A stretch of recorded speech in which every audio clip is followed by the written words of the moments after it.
Hey, y'all. On this episode of the podcast, we have on Winn Wittman, who is a local architect here in Austin. But I don't think calling him an architect really does a good job of describing who he is. He really is an artist that just chose homes as his medium. His houses are absolutely incredible. Really works of art. I mean, you might be familiar with the Manta House or the Stingray House on Lake Austin, and a handful of other ones around town that are just really iconic homes in the area. He's done homes like that all across the nation. A really cool restaurant in Houston, and we just had a blast getting to know his backstory, the backstory on some of the homes that he's done. How in the world, a client came to him and they ended up with a giant Stingray house over Lake Austin. So some fun stories. It was great getting to know him, and hope you guys enjoy. And as always, thank you to our sponsor, Rambler Sparkling Water.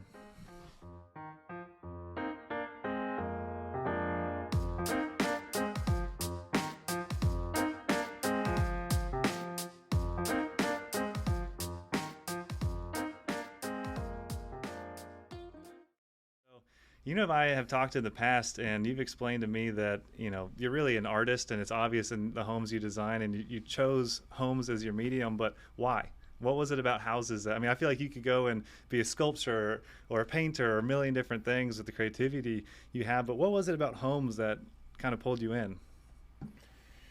Well, my origin story of how I got into architecture starts in Boston, where I grew up, and at an early age, I was my parents were divorced. I was didn't really have a strong father figure, and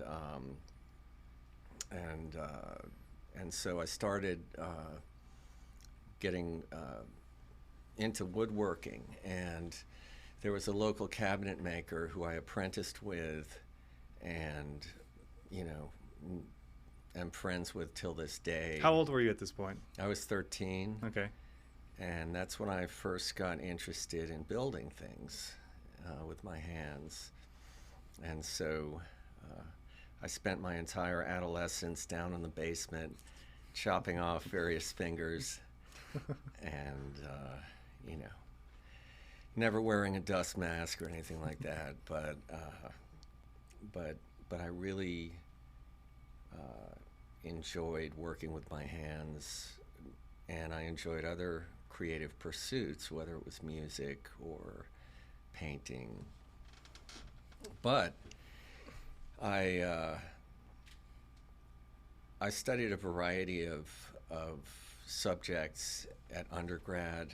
I had a liberal arts education, and Did you go to school in Boston? I went to school in Boston at Tufts, and studied everything from English literature to human factors engineering with J.G. Kreifeld, the inventor of the Reach toothbrush, Oh, wow. to political science with John Sununu, governor of New Hampshire. Actually worked for a political campaign after I got out of college, and briefly experienced that, which was interesting. Which campaign? It was Elliot Richardson, who was Nixon's attorney general, but he also held multiple cabinet positions. In fact, he held more cabinet positions than any American in U.S. history. Oh, interesting. Health, education, and welfare, a few others. And Nixon had asked him to fire Archibald Cox, who was the special prosecutor, and he refused to do that, and he resigned. And so that was interesting. And long story short, as far as majors in college go, it was really art history that opened my eyes to the world of architecture. Interesting. From art history of all things.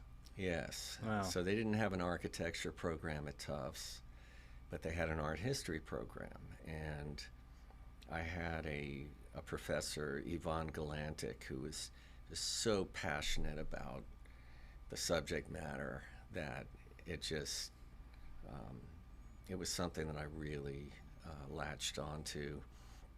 Just interesting subject and a good professor, and it just roped you in. Yeah. Wow. And then I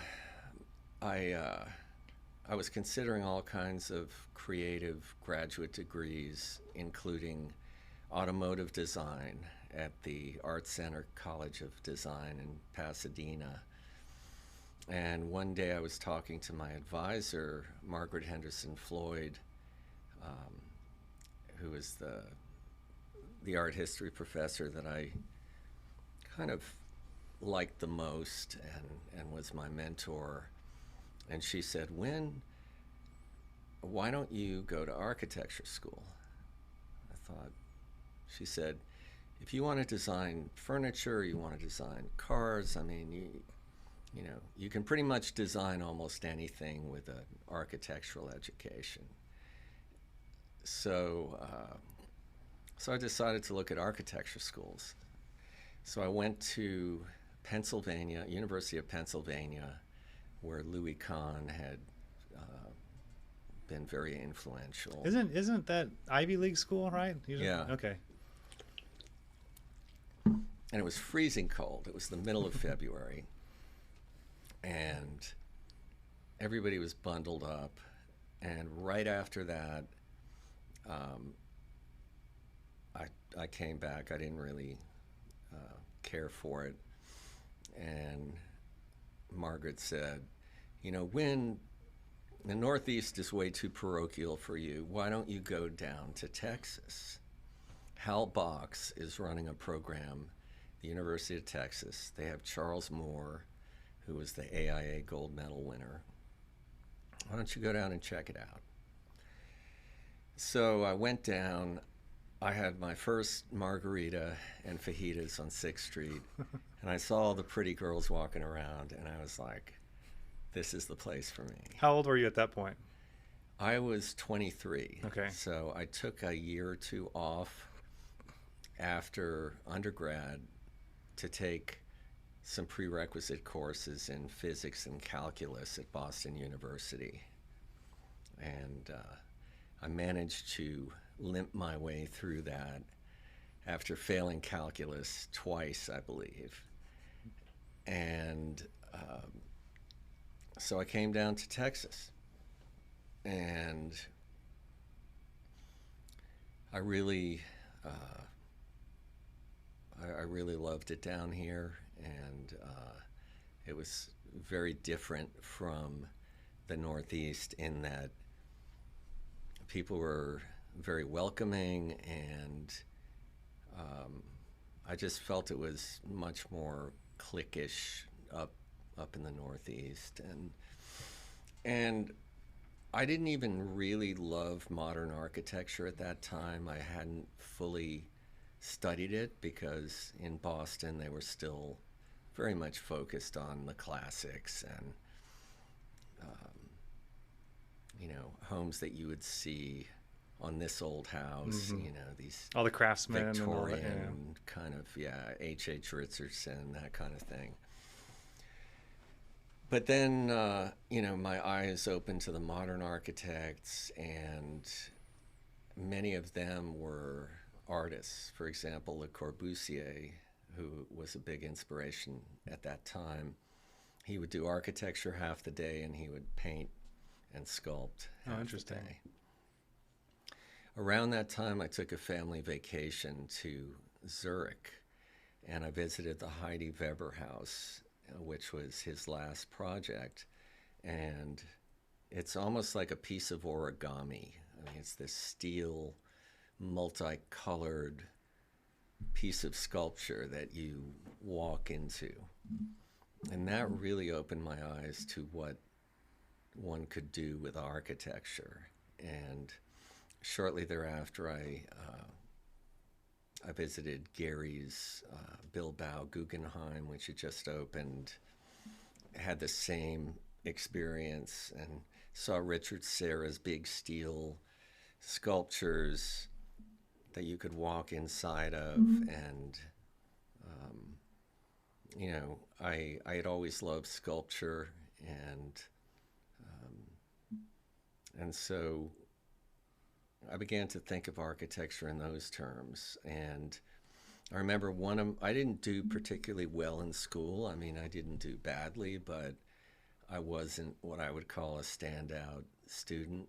In fact, I went back and looked at some of my elementary school report cards, and they were downright scathing. It sounds like how I was as a student. Yeah. And I was a dreamer, and I was looking out the window a lot and bored. And so fast forward, I'm in architecture school, and I was really passionate about craftsmanship. And were you still woodworking or playing instruments? a little or doing bit, yeah. Yeah.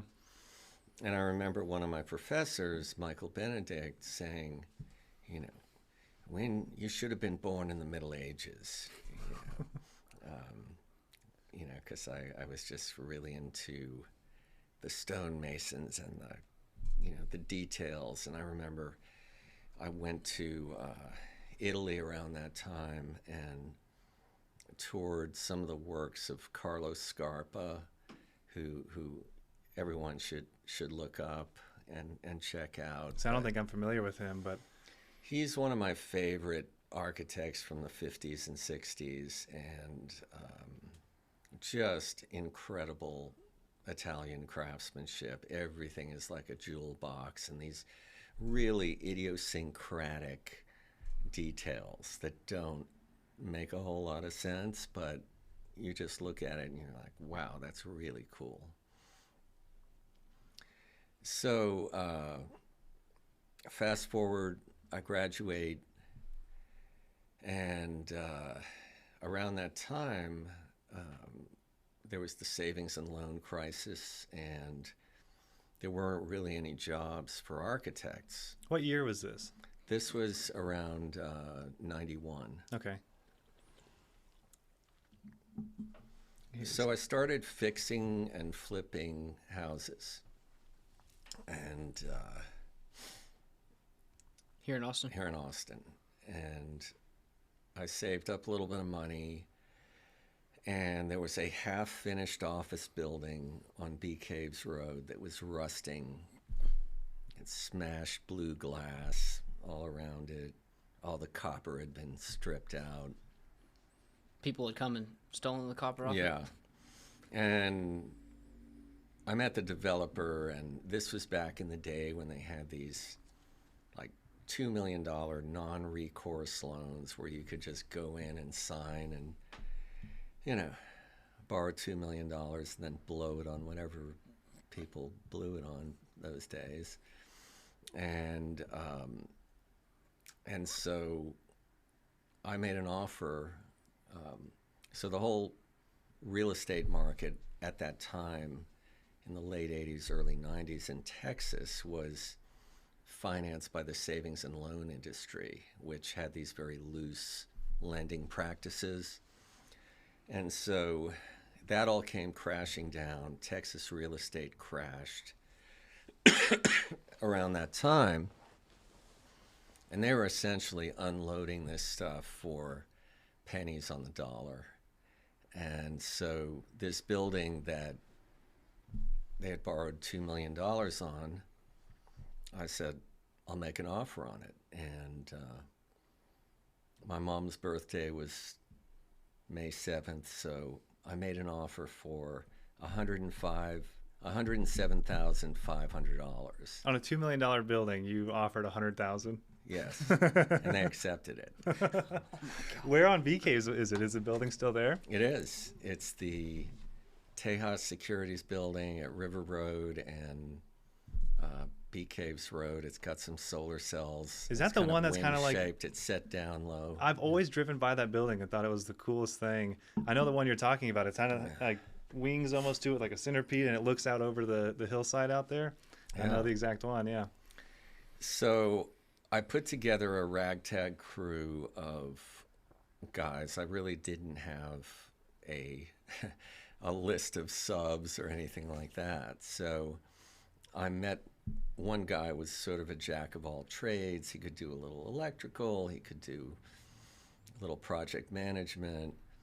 And we essentially just built it, no permits, no inspections. And we finished the the office building, and one day this guy pulls up. We're nearing completion, and he said he wanted to buy the building, and there's a guy named Michael Reese, and they designed these really outlandish custom aircraft interiors for people like the Sultan of Brunei.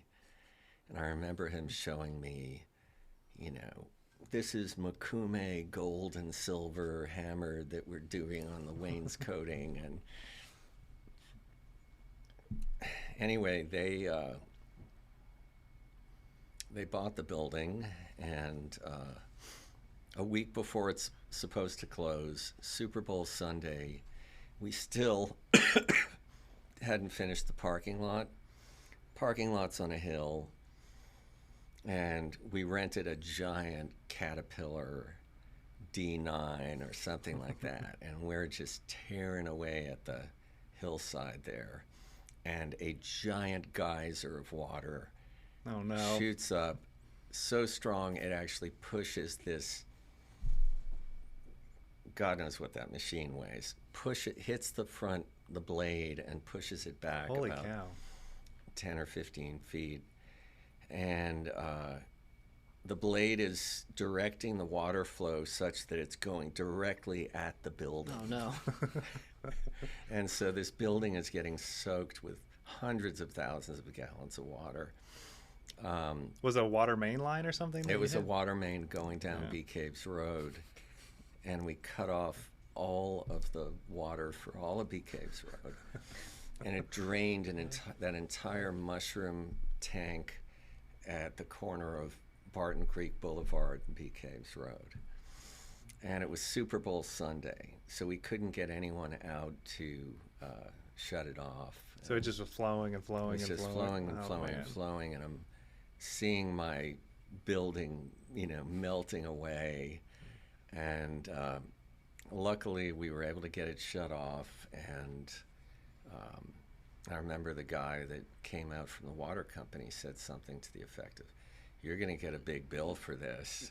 I imagine. And a few months later, I got the bill, and it was like $250 for 500,000 gallons of water. That's all they Yeah. charged you? Holy cow. Yeah.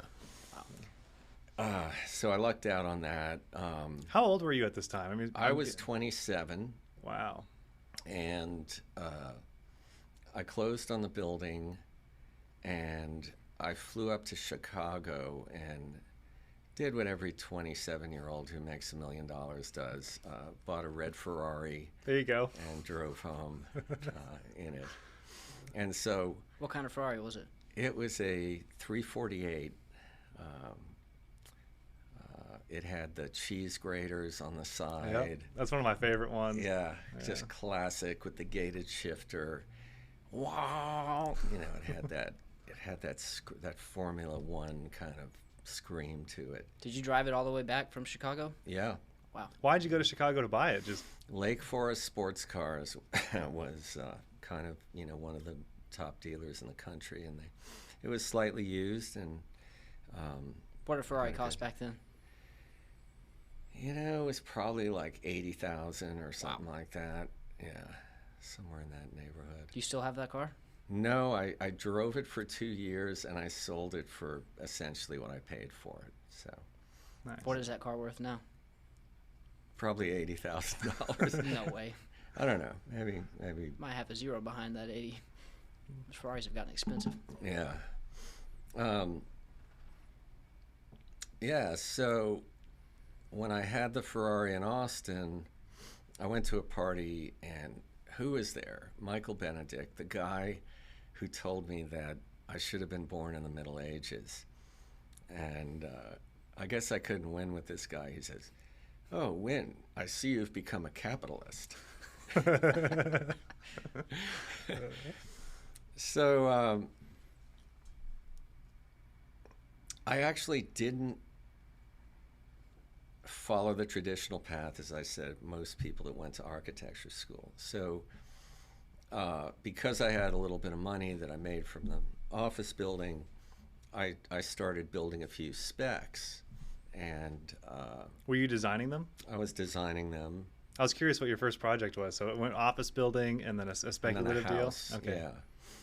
And it was I called it the boathouse. It had a triangular living room with a prow on it and a little almost crow's nest at the tip. And each project was unique, and I was learning things about materials and what to use, what not to use. I mean, your designs these days have so much flair and they're so unique. Were your first projects similar? I mean, did they have a lot? It sounds like it probably was. They did. And if anything, now it's like I look back at them and, you know, I think I was trying to throw too many ingredients into a lot of them, and I realize now that, you know, a house can only have like so many great ideas before it just too becomes much. schizophrenic. Yeah, yeah. So like my house that I'm finishing up is super minimal and elegant, and you know, there's still unexpected things. I like an unexpected kind of what I call a happy surprise in architecture. I don't generally just, like in my houses, you don't just walk into the living room. Like there's an entry sequence. You come across some angled stepping stones, and then you come through this entry, and maybe you're in this entry space, and then you flow from there, and you don't see the view all at once. I love doing view houses. I love doing hillside houses. My house is on a very steep hill, and I love the Hollywood Hills, kind of house on stilts. Neutra, Lautner is a huge fan of Lautner. He's an architect, right? Yeah. Okay. John Lautner was a mid-century architect in L.A., and his homes, the most famous of which, I actually play tennis out there when I go out there, is called the Sheets Goldstein residence, and it was in the Big Lebowski. Oh, cool. It's got kind of this egg crate concrete ceiling and all these built-in couches, and the whole thing is made out of impeccably crafted concrete of varying finishes, washed aggregate, board formed, you name it. How are you finding these architects? I mean, this is probably pre-internet or right at the dawn of internet, and so when you were getting inspired and discovering these different architects, how are you doing that? I mean, you're discovering through these books just through and books, travel, and magazines. Mm-hmm. Yeah. Yes, Interesting. magazines used to be that was the old Instagram. Yeah, yeah. Like some of the Japanese magazines were great back then, and then you had magazines like Domus out of Italy. Yeah. So from there, what was next for you? You started doing spec homes in Austin. You had a few under your belt. I mean, how did that continue to progress? It continued to progress. I didn't bother to get my architectural license until 2006. Oh, interesting. And then I decided it was time to get that, and I studied and received that. And then I shifted a bit from being an artist and building these houses. And a lot of the spec houses that I was building were very unique. One was called Soaring Wings. It's in Westlake. It's got big copper wings that kind of shoot off the hillside. And that one, several of my homes have been sets for Hollywood films. The director Terrence Malick used two of my homes when he filmed Song to Song with Michael Fassbender and Natalie Portman and Christian Bale, Kate Blanchett back a few years ago. Very cool. Um, Like on that house in particular, the one you called Soaring Wings, where did you get inspired for that? I mean, how do you come up with that? What was the thought process there? I remember seeing the buzzards, soaring above the canyons in that area. And this was sort of a west-facing property, and it was important to have some big overhangs. So that's where that one came from. Interesting. Yeah, so once I started serving clients, I had to shift my my approach a bit because, first of all, I knew nothing about how to work with a client, how to land a client, how to work with a client. These are things they don't teach you in architecture school. And I was very fortunate that I had a business coach, Steve Daly, who guided me through all these, not only business decisions, but life decisions. I remember right around that time, I was in an unhappy marriage, and Steve was somebody I looked up to and thought was perfect, and then he announced one day that he was getting divorced, and I thought to myself, if Steve can do that, I can do that too. And that was around 2010. That was probably the low point for me. It was a time I was completely broke at that point. All of my business had dried up. And I had an office and several employees. I had to close down the office. And right around that time, I read Tim Ferriss's book, The 4-Hour Work Week. And I saw that what I took away from that book is that it's possible to take the approach that he has, which, for lack of a better word, hacking, taking a problem, hacking it, figuring out the quickest way to get it done. And I realized I didn't need an office, I didn't need employees, that I could use technology to work with people remotely. And it was kind of the infancy of a program called GoToMeeting, which was the predecessor to Zoom. Okay, interesting. Yeah. And so I began leveraging technology to work with contractors rather than employees, keep my costs low. And I began teaching this technique to other architects at an AIA certified program called the Self-Built Architect. And this was, kind of leading up to the pandemic. And it was interesting, when the pandemic hit, we were already remote. And fortunately, there was no adjustment in our operating protocol. Mm-hmm. So at this time, were you strictly an architect firm? When did you stop building spec homes? So I stopped building spec homes. I sold my last spec home in 2007. Good timing. Right before the crash, yes.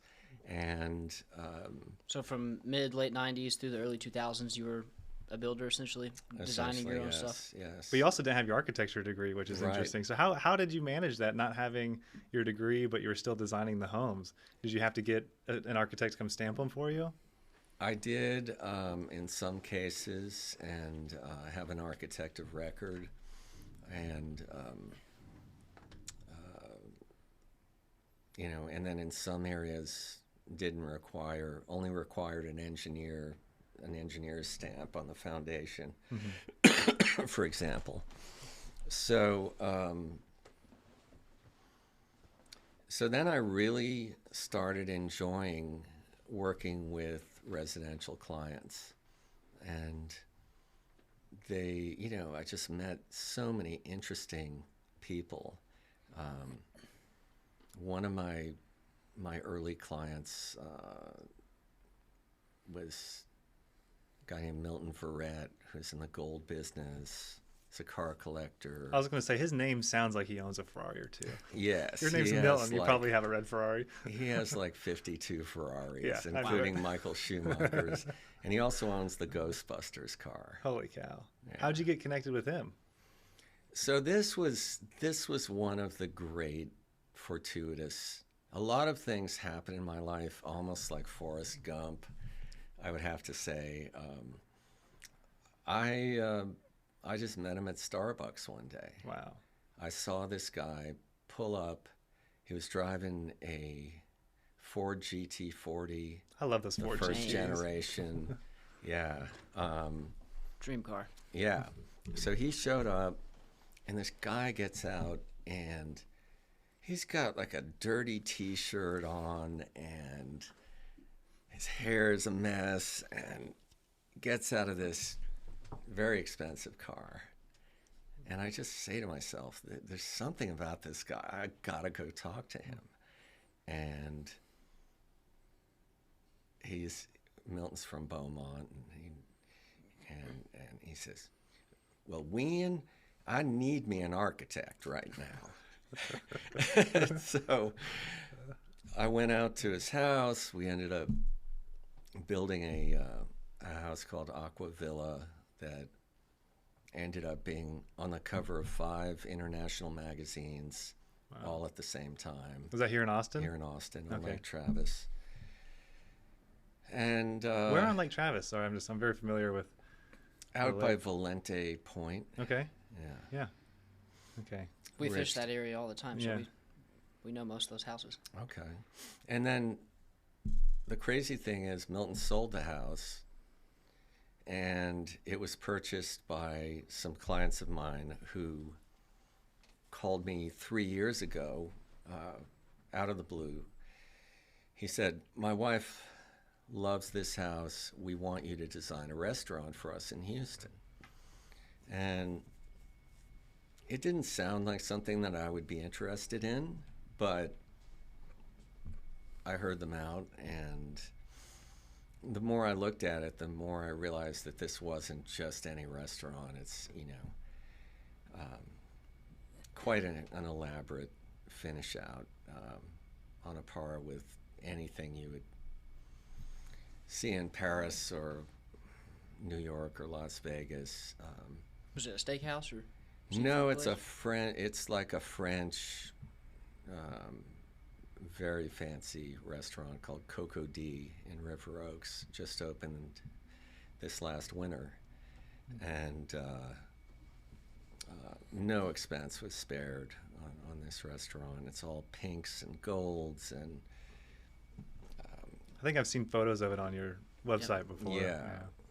And so I'm a firm believer that if you just tune out the noise and really focus in on paying attention to what matters and taking risks, going up and talking to a stranger. So this segues into how I met my wife, which is I met her in an elevator. And, How'd that story go? yeah. An actual elevator pitch. An actual elevator pitch. It's a great pay it forward story as well, because a client of mine had given me a bottle of wine, which I happened to be carrying at the time, and I walked in, and our eyes meet, and there's just kind of a connection there, and she says, "Oh, cake bread, I love that wine." And we get on the elevator and we ride up, and several of my friends get on, and they're asking me questions and talking, and I couldn't really say anything to her.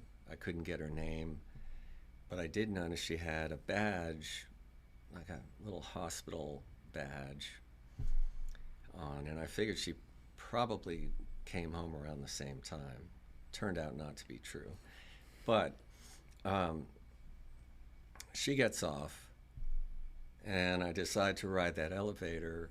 I noticed it was 5:23, so I ride it the whole next week. Coming back every day at 5. From 5:15 to 5:35, thereabouts. And on the 7th day, the doors open, and there she was. And she says, "How was the cake bread?" I said, "It was great. We should have some sometime." And I got her name, and we were engaged a month later, married 6 months later, and our son was born 9 months after that. Wow. Yeah. What a cool story. So who was your first client as an architect? Was it the story that you had just mentioned? My first real client as an architect, I still remember this. It was out of a group called BNI. You may have heard of it, Business Networking International, which Steve, my coach at the time, encouraged me to join and basically develop my elevator pitch and develop how to use a referral network to build my business. And it's something that I would encourage for anyone starting out. So there was a woman there, and I forget her name, and she and her husband hired me to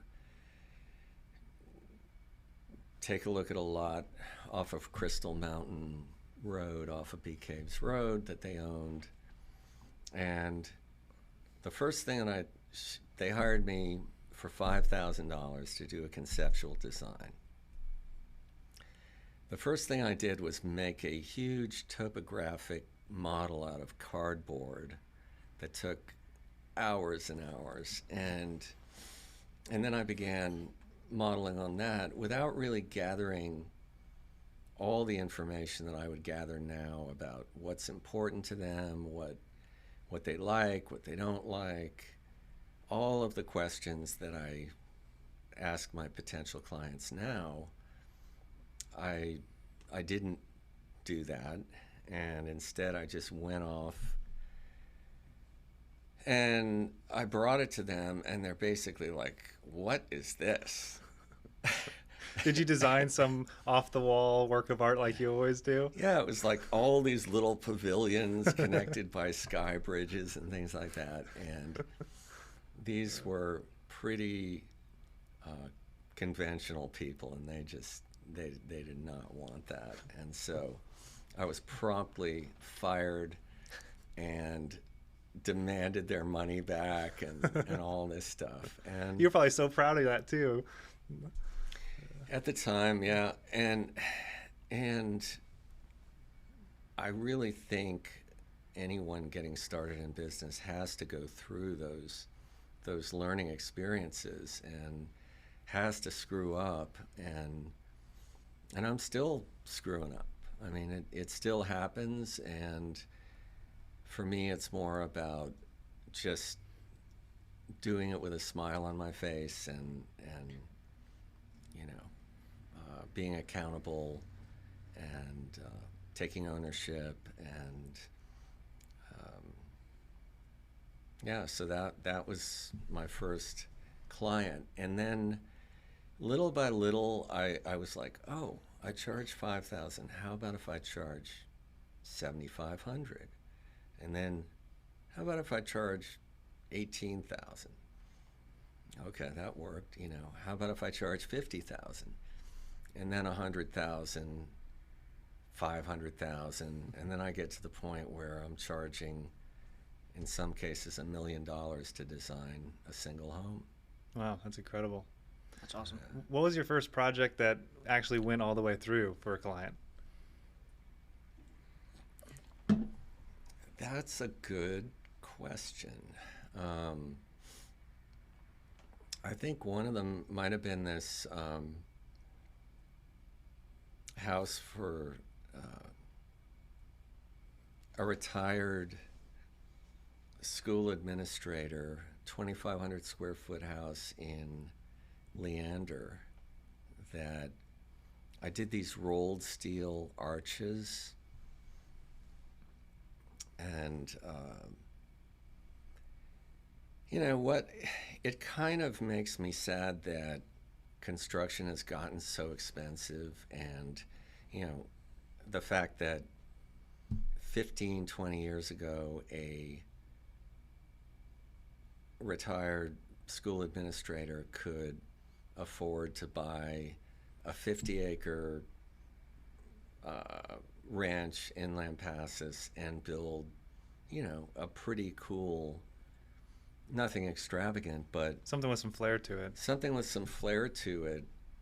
And I want to say it, you know, it probably cost $500,000 to build that house. Wow.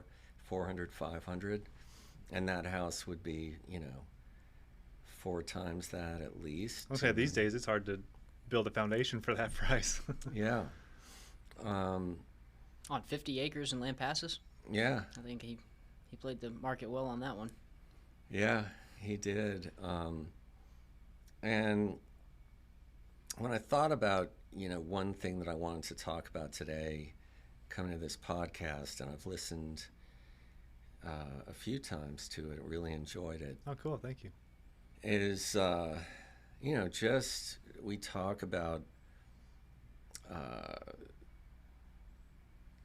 just thinking back, and the fact that I'm about to move into this amazing house that I designed and built, and just the opportunities that we have in this country through a combination of factors, the, you know, the stability of the government, the, you know, relative availability of funds to be borrowed, and upward mobility, and things that are just not possible in other countries. So easy to take it for granted what we have here. Yes.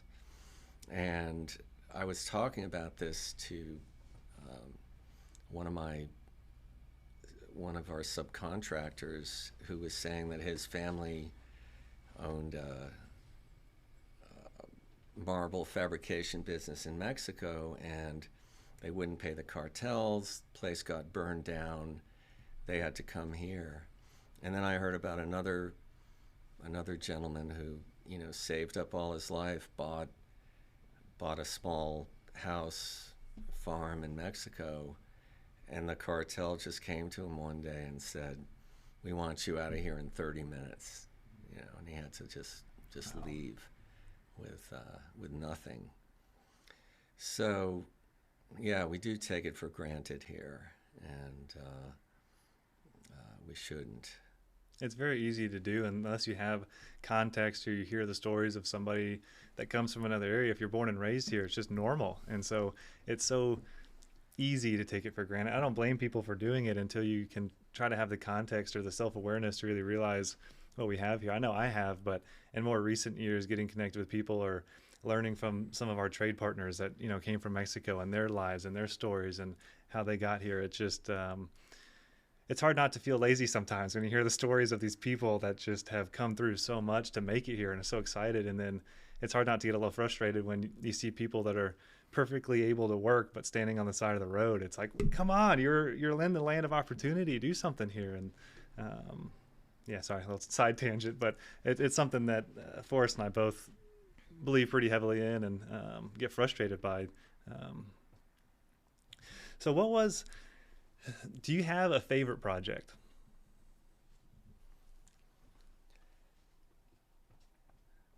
No, people ask me that sometimes, and it's always the next. It's always the one that I'm working on.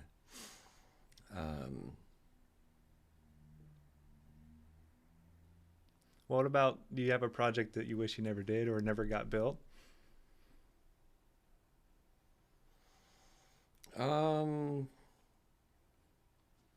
I do tend to look back with a more critical eye. Perhaps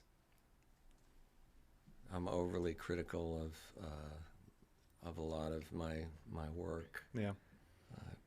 That's I find that I do landscape photography just as a hobby, and I look back at some of my original photos. I'm like, oh man, what was I thinking? And so just curious if you had any of those projects out there. But I think that's really anybody or any artist or anything. As you improve and your skill set gets better, you look back at previous projects and you go, oh, man, why did I do it that way? Or I should have done this or should have done that. I know.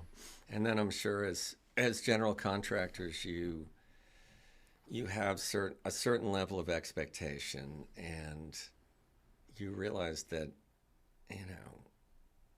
not everybody, not all the trades are going to understand that, right? And how you explain, how you manage expectations is a big part of Absolutely what we do. I think too, just describing the process to folks. Whenever we get a new client, one of the first things I always ask them is, have you done a remodel before? Have you built a house before? And I think if the answer is no, there's a significant amount of coaching, more or less, or just setting expectations. Or I think most people just don't understand how construction works, or they think like, oh, like, where are all your employees? I'm like, no, that's not how it works. We're calling around different crews. And so I try to spend a lot of time up front trying to educate if they need it, trying to educate the process and set expectations. And I think towards the end of projects, people don't realize the domino effect that starts to happen. And if one guy's late by a week, it can domino into 6 weeks. And trying to describe that to someone who doesn't understand construction can be difficult at times, which I'm sure you experience as well. Yes. So in the past couple of years, I've gotten back into construction. And this all came out of working with some great builders out in LA on a $10 million house that I designed out there. And I just really liked their energy and their attitude, and invited them to come to Central Texas, and we formed a construction company, Intention Construction, and started working on my projects, but branching out now to other architects. I was curious if you were doing projects for other folks now. That's great. Yeah. And we exclusively market to architects because we want to go after the architecturally significant projects where there's a strong design team on board to help steer the ship. And it's proven to be a lot of fun. But to your point, it's also reopened my eyes to just how challenging it is to pull off some of these details. And the homes just get more and more complicated, it seems, and the systems get more complex as the years go on. And now there's so much with all these different insulation techniques and exterior insulation versus interior, and vapor drive, and just the whole building science behind buildings has come such a long way. And then air tightness these days that everyone talks about, and then you're having to bring in fresh air. I mean, it just gets so complicated so quickly, and not to mention the expense of it going in. And I know how difficult it is to build just a normal looking house. And so looking at your houses sometimes makes me a little nervous, just like, man, I know that had to have been so incredibly difficult to build. And so not only is it impressive from an architectural standpoint, I'm impressed that it was accomplished and it was built, because I know that those were challenges and difficult to do. They are. And I've found that it's easier to design a beautiful house and then apply building science to it than it is to take an ugly house that's highly efficient and try to make it beautiful. Mm-hmm. I'm curious. I don't want you to give any of your trade secrets away, but how do you engage with a client? If, for instance, we're new clients for you coming in and want to hire you, what is that process like? I mean, what are some of the questions that you're asking to get to know your clients? Great question. I'm really listening a lot and observing and noticing things. It's always very helpful for me if I can go to their current home. Interesting. And I can see, and from a personal standpoint, I want to try to pick up on their personality type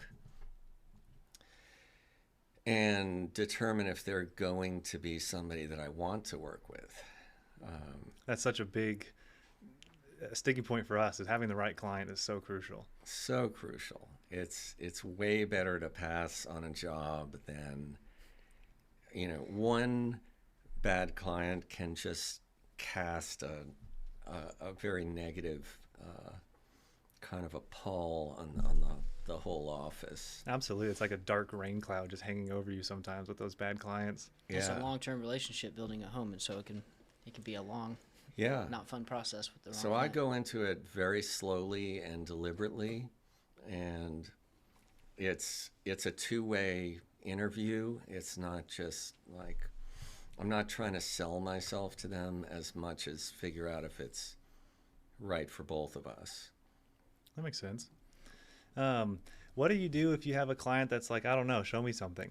Do you just go off the wall with your creativity and just see what inspires you? Maybe there's a bald eagle flying over or something, and that's incredible. Yeah, most of them do. So, the ones that are trying to micromanage or the design are probably not the best clients for me. But I am very conscious about like why the client is building the house. So my ideal client is not building it to impress anyone, or like they're building it for themselves or their family or their legacy. And a lot of them have put off building their quote-unquote dream home because they've been so occupied pursuing other, lofty goals, be they personal or professional. And a lot of times they get to me, and it's 10 years or 15 years after they really wish they would have done this, but they finally have the bandwidth to do it. And at that point, they're not thinking so much about resale, or like a lot of times my clients own real estate that is more income producing, or that they think of in terms of cash flow and that kind of thing. Mm-hmm. But their home, they say to me that I'm not going to sell it. That's going to be somebody else's problem when I'm gone. Those clients are fun when they don't care about resale value or this or that. They want to do exactly what they want. Yeah. And having said that, I mean, I often dissuade clients, and I like to come in on the front end before the client has selected the property, if possible. But I'm also balancing, like if a client is hiring me to design a house out in Spicewood versus on Lake Austin, obviously there's an upper limit to what the house could sell for in Spicewood versus Lake Austin. Basically, the sky's the limit. So I do try to guide them as someone who's, a real estate investor and, wants to be a good steward of their money as well. The Manor House on Lake Austin on the West Lake side, that's one of my favorite projects of yours. What's the story behind that design? That design is on one of the highest points in Austin, and when you see those radio towers with the blinking lights, it's up by there, and you can see it from the river, and you can see it from Tarrytown and Mozart's and so many places. And I just wanted to put something up there that wasn't going to just be a big box on top of the hill, something that was going to reflect the lines of the hill. And the Brazilian architect Oscar Niemeyer is one of my favorite architects. He was a mid-century architect, kept designing until the age of 104. Holy cow. He only died a couple years ago. Wow. He was the architect for Brasilia, which was the new futuristic capital of Brazil that they decided to, basically clean slate. We're going to move the capital to this out-of-the-way place in the middle of the jungle and create all these futuristic buildings. I've never even heard of this. Does this exist? They did it successfully? Yes. Wow. And I don't know successfully or not, but they built it. It looks like something out of the Jetsons. But I would have never thought in the middle of the Brazilian jungle that there was this futuristic capital. town. Yeah, I had no idea. Yeah. So he had a saying that something to the effect of, I love the curve, not the curve of the sphere or, but the sinuous curve of a woman's hip or of a mountain range. Just this, like in CAD we call it a P line or a spline. When you want to draw something that's not an arc and not this Euclidean geometry, but rather it's this fluid geometry. And so when I do curves, and a lot of people in my office realize this pretty quickly, that I really don't care for just like a pure arc or a circle necessarily. I like a subtle curve. Interesting. Yeah. And so if you look at the roof of the manor house, it's just this very subtle kind of curve. To me, it implies fluidity and motion, and I think of the way air moves and the way water moves, and to me it's just way sexier than just a circular curve. What's the structure beneath that roof? I mean, how did you actually achieve that curve like that? Like, how was that built?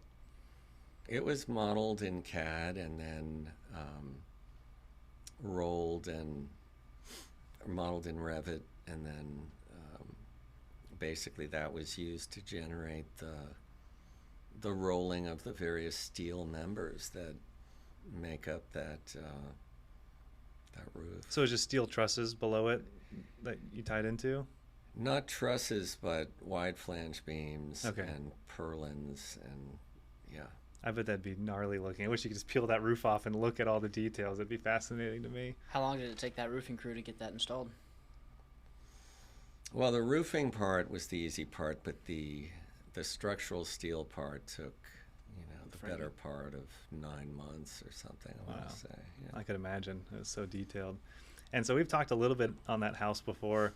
I have to give a shout out to a friend of mine. His name is Ollie Walters or Wallers, and he's been in Austin for a very long time, and I think his entire life. And apparently when I posted that video and you and I talking about that, he grew up.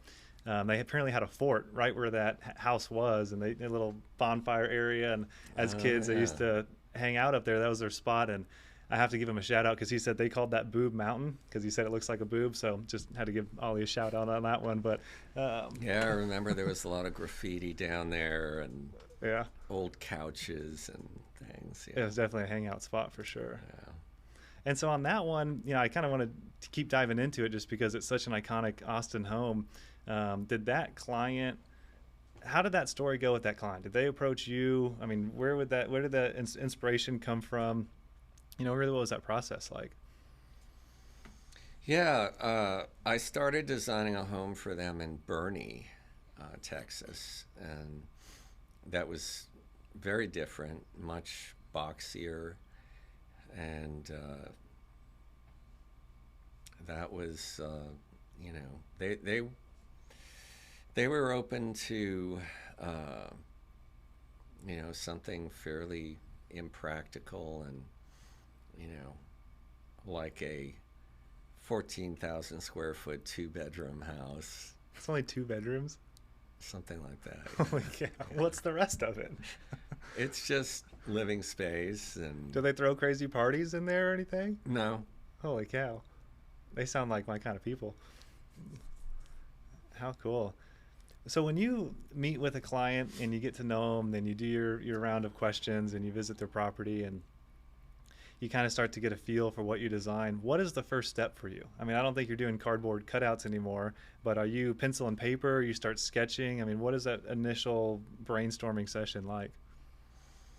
It's sketching over the site plan generally and establishing the general positioning of the volumes, the relationship of the spaces, the views, the vehicular entrance, those kinds of things. A lot of times when you're on a hill, you know, there's certain limitations to how you can enter the site, where you can get vehicles, how you circulate throughout the building. So I would say I look at those big picture things, and it also starts with my understanding of the stage in life that the clients are at.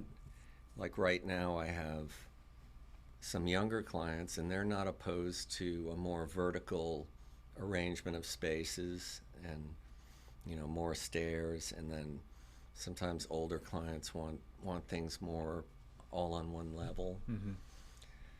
But I try to apprise people of, you know, just because you're young now, you know, in 20 years you may, this, you know, because I'm going back over years of designing homes and recalling what things worked, what were things that people liked, what were things that people didn't like, what were things that were trendy at the time but didn't really stand the test of time.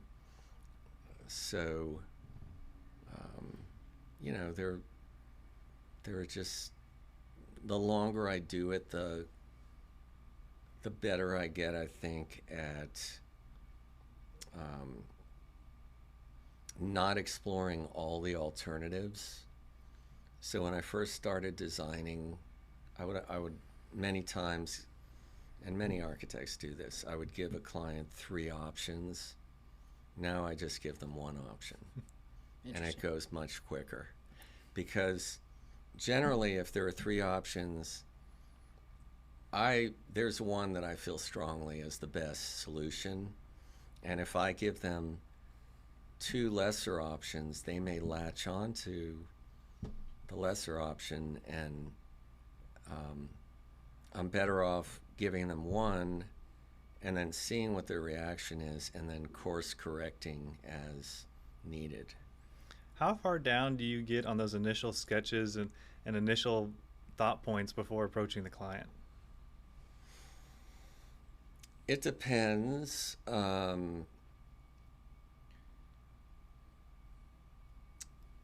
You know, it depends at what juncture client feedback is required, but it's usually very early, and it usually doesn't get into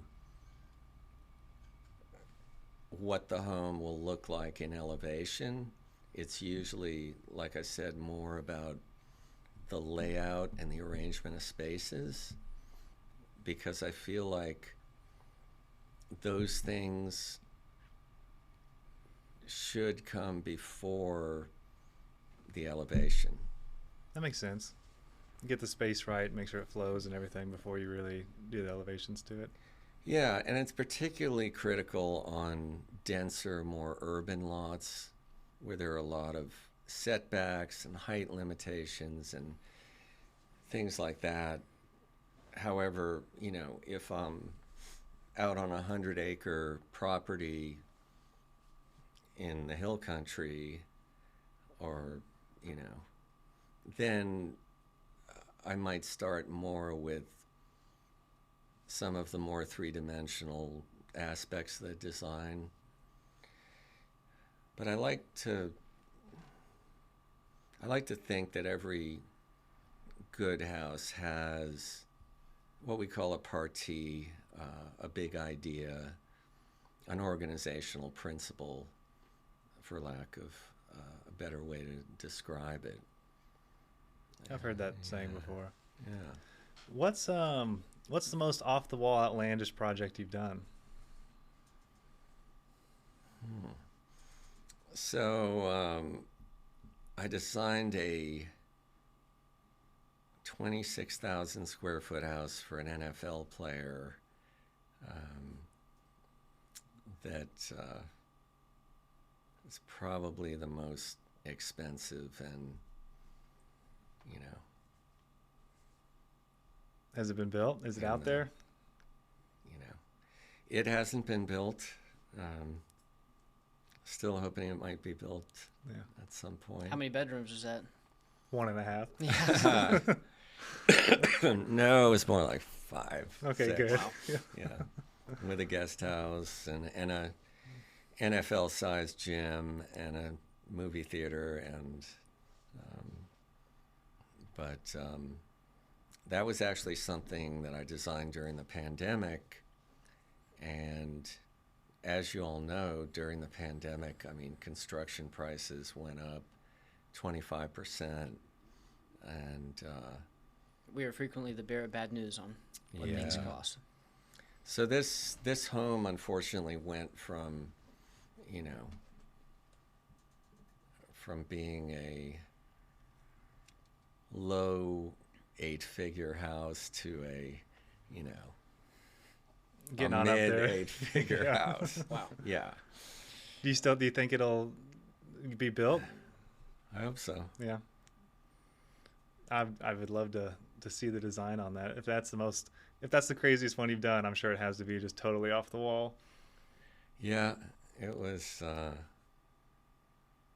all a dark gray, and kind of these parametric forms, and just,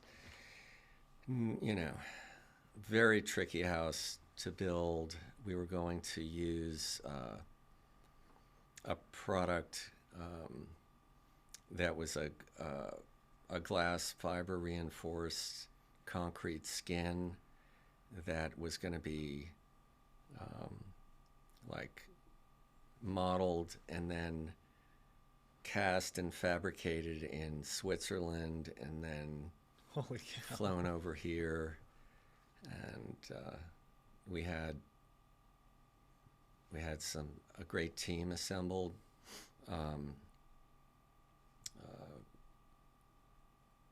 French interior designers, people from all over the world working on this project. Well, fingers crossed that it comes to actually being built, and that'd be quite the project, it sounds like. Yeah. So what's the future for Winn Wittman? Where do you see yourself in the next 10 years? Do you think you're going to continue with clients? Are you going to get back into specs? Where do you see your next chapter or the next decade? Well, lately I've been focusing a lot on intention construction, building that brand. I went to an event about 2 weeks ago with Daniel Lubitsky, the founder of Kind Bars. Okay. And really inspiring talk. And he basically went from going door to door selling sun-dried tomato spread in New York in the early 2000s to building Kind Bar and selling it for $5 billion to Mars a couple years ago. And he said that a great brand is a promise well kept. And it's something that I try to, that I think is very well put. And, he talks about how the bean counters would always come to him and say, well, if we used peanuts instead of almonds, we could save 5 cents a bar and make this much more money, and he wouldn't do it. So I just think, for me, I'm very passionate about keeping that high level of quality, doing fewer projects, higher level projects, really devoting time, saying no to difficult projects, spending more time with my son, who's 6 years old. I'm 59 years old. I have a 6-year-old son, and my dad was 48 when I was born, and I was 52 when I had my son. So there's exactly 100 years difference between my father and my son. Wow. And my father, born in 1917 in Boston, same year as JFK, served in World War II, and was part of the, not the D-Day invasion, but coming in after. He was a medic, he was a physician, coming into Europe after the D-Day invasion. But, to have that 100-year perspective, I was the youngest in my family, youngest of 4.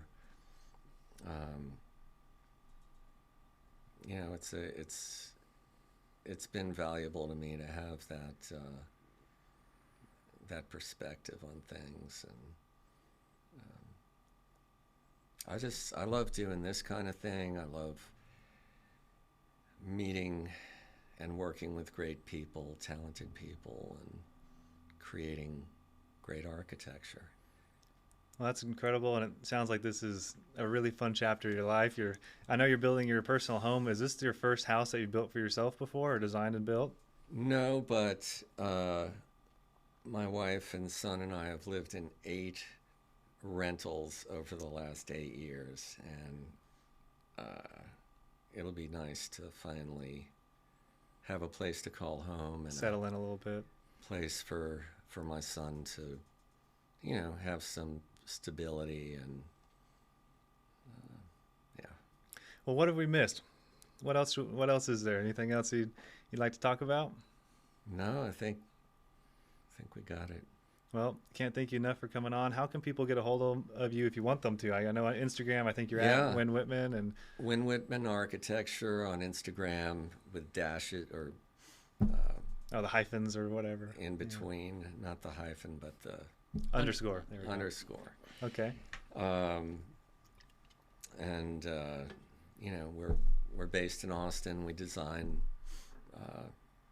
in Southern California. Do a lot in Louisiana, all over the country, really. Okay. And Intention Construction, also on Instagram, also on the web. Will you build anywhere across the United States, or just design? No, we'll just build in Central Texas and Los Angeles. Okay. And then design anywhere else? Yes. Okay. Very cool. Yeah. Well, I can't thank you enough for coming on. It was great to get to talk to you and know your story a little bit. Yeah. It's see your projects all around town, so it's nice to get to know the man behind them. Well, thank you. It's been great knowing you guys, and hopefully many more years of collaborating. That'd be great. Yes, sir. Thank we appreciate you, your time.